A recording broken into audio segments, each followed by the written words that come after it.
Urutan ketiga, dua perkara sekaligus dibacakan, yaitu perkara 44 dan 46. Kami persilakan Yang Mulia Bapak Didi Suryanto dan Yang Mulia Ibu Ida Budiati.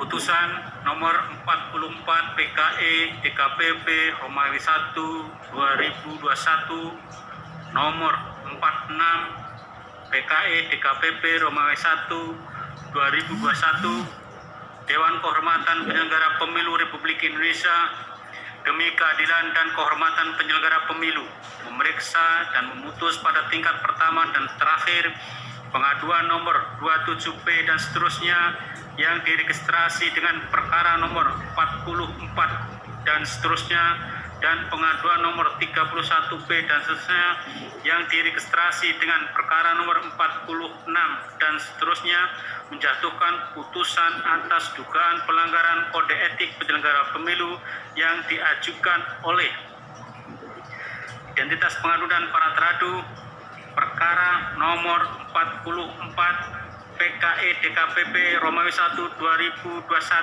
pengadu nama Mukami Eva Wesman Bali, kerjaan wira swasta, alamat Jalan Sioni Geho, Desa Pasar Teluk Dalam, Kecamatan Teluk Dalam, Kabupaten Nias Selatan, Provinsi Sumatera Utara, selanjutnya disebut sebagai pengadu 1. Terhadap teradu nama Repa Duha, teradu 1 Eksodi M. Daki, teradu 2 Meida Nariang Hulu, teradu 3 Edward Duha, teradu 4 Julianus Hulu, teradu 5, masing-masing adalah ketua dan anggota KPU Kabupaten Nias Selatan yang beralamat di Jalan Pelita Pasir Putih nomor 10 Teluk Dalam, Nias Selatan.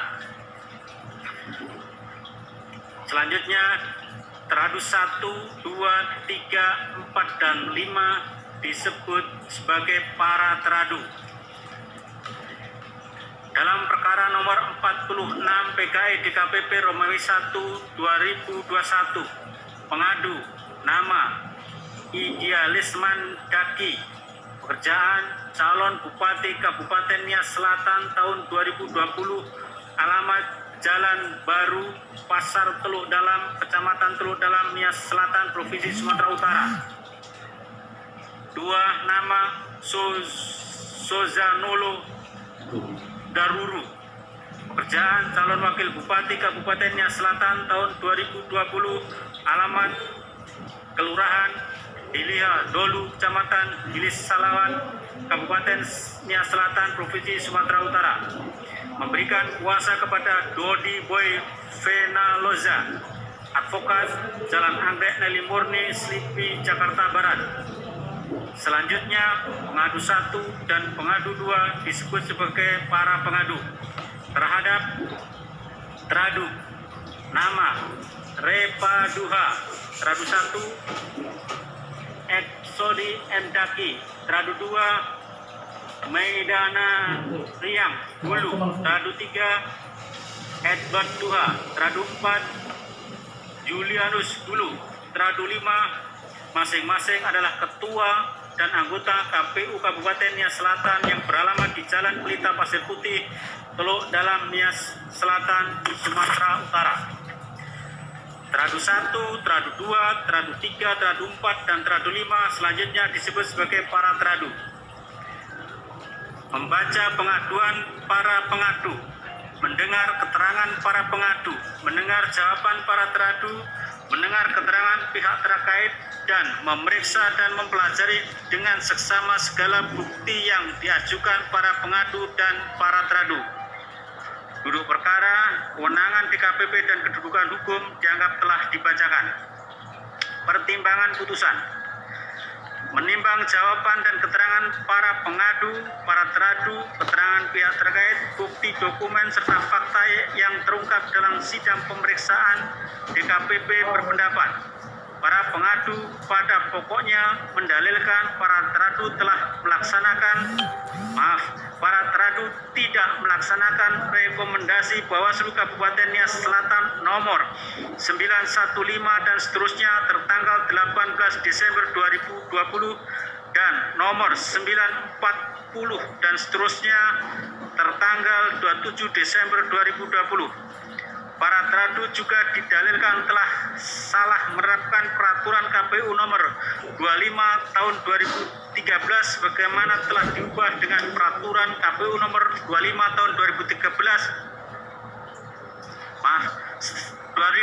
bagaimana telah diubah dengan peraturan KPU nomor 13 tahun 2014 tentang penyelesaian pelanggaran administrasi pemilihan umum karena tidak relevan dengan penyelenggaraan pilkada inkasu tindak lanjut rekomendasi Bawaslu.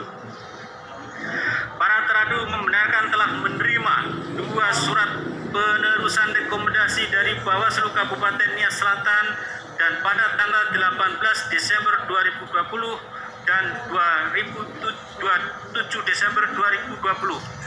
Rekomendasi nomor 915 dan seterusnya dan rekomendasi nomor 940 dan seterusnya yang pada pokoknya menyatakan pasangan calon bupati dan wakil bupati Nias Selatan nomor urut 1 Hilarius Duha dan Firman Giawa terbukti melanggar ketentuan pasal 71 ayat 3 Undang-Undang nomor 10 tahun 2016 dan direkomendasikan untuk diberi sanksi pembatalan atau diskualifikasi. Terhadap 2 rekomendasi aku, para teradu menindaklanjuti berdasarkan ketentuan pasal 140 ayat 1 Undang-Undang nomor 1 tahun 2015 junto pasal 17 sampai dengan pasal 21 peraturan KPU nomor 25 tahun 2013 sebagaimana telah diubah dengan peraturan KPU nomor 13 tahun 2014 tentang penyelesaian pelanggaran administrasi pemilu. Para teradu kemudian melakukan pencermatan kembali terhadap data atau dokumen serta pendalaman keterangan para pihak, saksi dan ahli.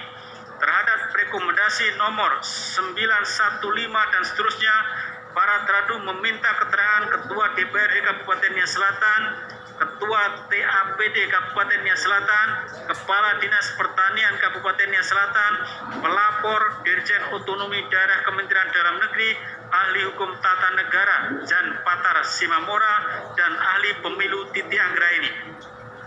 Sedangkan terhadap rekomendasi nomor 940 dan seterusnya, para teradu meminta keterangan terlapor, Wakil Ketua DPRD Kabupaten Nias Selatan, Sekretaris Daerah Kabupaten Nias Selatan, Pendeta Yohanes Totonafo Amazihono, Camat Teluk Dalam, Kepala Desa Bawolowalani, ahli pemilu Titi Anggraini, ahli hukum tata negara Dr. Jan Patar Simamora, Dirjen Otonomi Daerah Kementerian Dalam Negeri, Kementerian Sosial, Dinas Sosial Kabupaten Nias Selatan, PT Pos Indonesia Cabang Teluk Dalam, PT Pos Gunung Sitoli, dan pelapor Mukami Eva Wisman Bali. Selain itu, para teradu juga berkonsultasi secara tertulis kepada KPU Provinsi Sumatera Utara pada tanggal 30 Desember 2020. Setelah melakukan pencermatan dokumen dan pendalaman terhadap keterangan para pihak, para teradu menyimpulkan bahwa terlapor pasangan calon nomor urut 1 tidak terbukti melakukan pelanggaran administrasi pemilihan. Berdasarkan uraian fakta tersebut, DKPP menilai tindakan para teradu dibenarkan secara etika dan hukum. Para teradu dalam menindaklanjuti 2 rekomendasi aku telah sesuai dengan peraturan KPU nomor 25 tahun 2013 sebagaimana telah diubah dengan peraturan KPU nomor 13 tahun 2014 tentang penyelesaian pelanggaran administrasi pemilu. Bahwa penanganan dugaan pelanggaran administrasi pemilihan diatur di dalam pasal 140 ayat 2 Undang-Undang 10 tahun 2016 yang menyatakan bahwa ketentuan lebih lanjut mengenai tata cara penyelesaian pelanggaran administrasi pemilihan diatur dalam peraturan KPU.